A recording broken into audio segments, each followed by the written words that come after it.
অভিযোগকারিণী তার নাম প্রকাশে অনিচ্ছুক, তাই তার নাম এবং ঠিকানা উল্লেখ না করে আমি বলছি।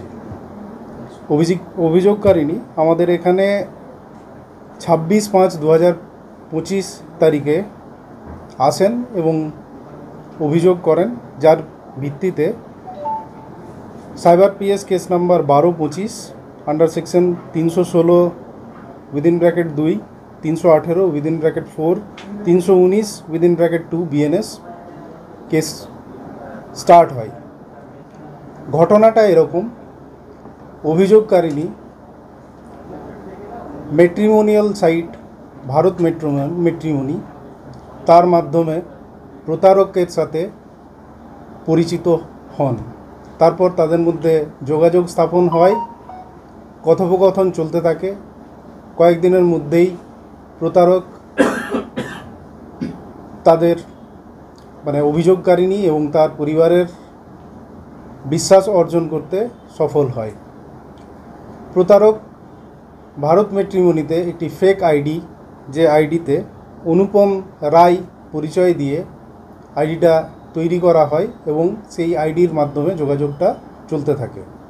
এরকম কিছুদিন চলার পরে জানুয়ারি মাসের মাঝামাঝি সময়ে প্রতারক অভিযোগকারিণী এবং তার পরিবারকে জানায় যে তার ব্যবসার কারণে যে জিএসটি দিতে হয় এবং আদার কিছু ট্যাক্সেস যেগুলো দিতে হয়, সেটা সে বিশেষ কারণবশত দিতে না পারার জন্য তার ব্যাংক অ্যাকাউন্ট যেগুলো আছে সেগুলো ফ্রিজ হয়ে যায়।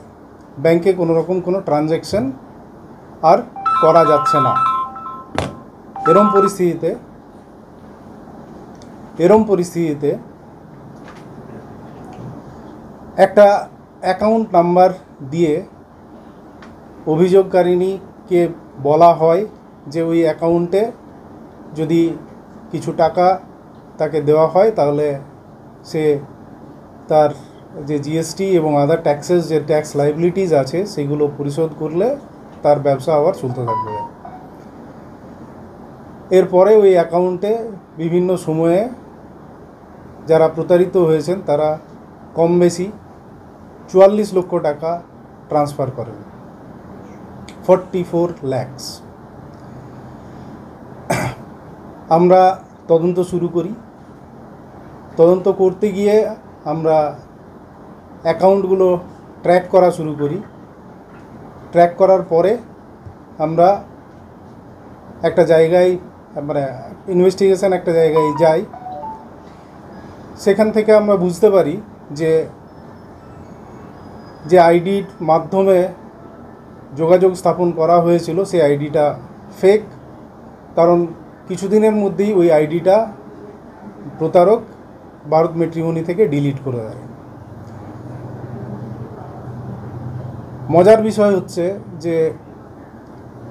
যে আইডিটা করা হয় এখনও অবধি আমরা যেটা বুঝতে পারছি, কারণ আমরা বটম আপ ইনভেস্টিগেশনে প্রসেসে একটা লেভেল অবধি পৌঁছাতে পেরেছি। যেহেতু ইনভেস্টিগেশন চলছে, আরও কাউকে পাবো কি না সেটা ভবিষ্যতে আমরা বুঝতে পারবো। এখনও অবধি যা পেয়েছি তাতে যিনি মাস্টার মাইন্ড আছেন তিনি নিজেকে চালের ব্যবসায়ী পরিচয় দিয়ে যে আইডি থেকে উনি যোগাযোগটা স্থাপন করেছিলেন, তার রেসপেক্টে যখন তার সাথে voice call phone call establish হয়, তখন তিনি তার পরিচয় একটা পরিচয় দেন, যেটা আমি তদন্তের সাথে এই মুহূর্তে বলছি না, নাম এবং পার্টিকুলার্স। কিন্তু তার ব্যবসাতে তিনি বলেন যে তিনি একজন চালের ব্যবসায়ী এবং বিভিন্ন সময় তিনি তার ম্যানেজারের সঙ্গেও এই পরিবারের কথাবার্তা করান। যে দুজনকে ম্যানেজার পরিচয় দেওয়া হয়েছিল, আমরা তাদেরকে অ্যারেস্ট করতে পেরেছি। তারা আপনাদের সামনে আছেন।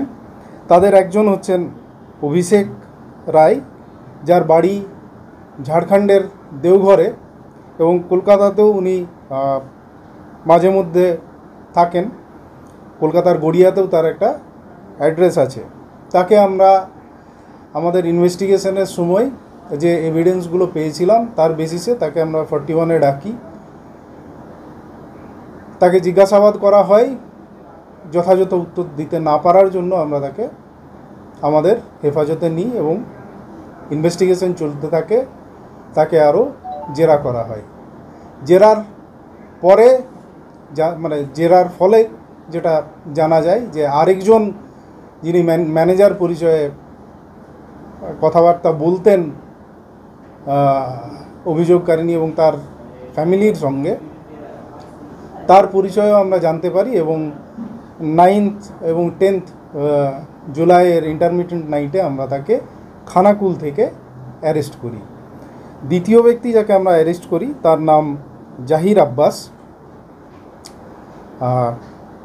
তিনিও ম্যানেজার পরিচয় দিয়ে অভিযোগকারিণী এবং তার পরিবারের সঙ্গে কথাবার্তা বলতেন।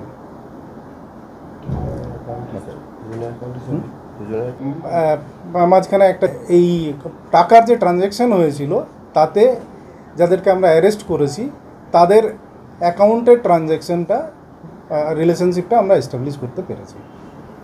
32 লাখ প্রথমে যার অ্যাকাউন্ট থেকে যায়, তার অ্যাকাউন্ট থেকে অন্য আরও 2-3টে অ্যাকাউন্টে চলে গেছে। আমরা এখনও অবধি যেটা পেয়েছি 5টা অ্যাকাউন্ট আমাদের জোন অফ কনসিডারেশনের মধ্যে আছে বা ইনভেস্টিগেশনে।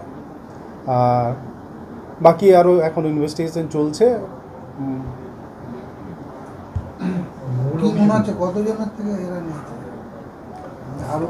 আমাদের কাছে এখনো অবধি আমরা 3খানা মোবাইল উদ্ধার করতে পেরেছি, ব্যাংক অ্যাকাউন্ট কিছু আমরা সিএ করার জন্য ফ্রিজ করার জন্য প্রেয়ার দিয়েছি, একটা পাসবুক আমরা পেয়েছি, 2টো এটিএম কার্ড পেয়েছি। এখন অবধি 6.5 লক্ষ আমরা ফ্রিজ করতে পেরেছি। সেগুলো প্রসেস চলছে। যাদের দুজনকে অ্যারেস্ট করেছেন এদের এমনি সমাজের পরিস্থিতি কি, এরা কি হিসেবে এর আগে কোনো ক্রিমিনাল রেকর্ড আছে এদের? আমরা ওগুলো খতিয়ে দেখছি। ঠিক আছে। লাস্ট যাকে ধরেছেন বললেন খানাকুল থেকে, তারিখটা কত? 9 আর 10-এর ইন্টারমিটেন্ট নাইট, 9 তারিখ রাত 12টা আর 10 তারিখের মাঝখানে। এটা এক্সাক্ট টাইমটা আমার নেই, বাট যাতে কনফিউশন না হয়, আজকে 11 তারিখ 10 তারিখ হ্যাঁ। একটা অভিষেক রায়কে আমরা এখান থেকে আমি বলেছি 41-এ নোটিশ করে হ্যাঁ জিজ্ঞাসাবাদে কথাবার্তা অসঙ্গতির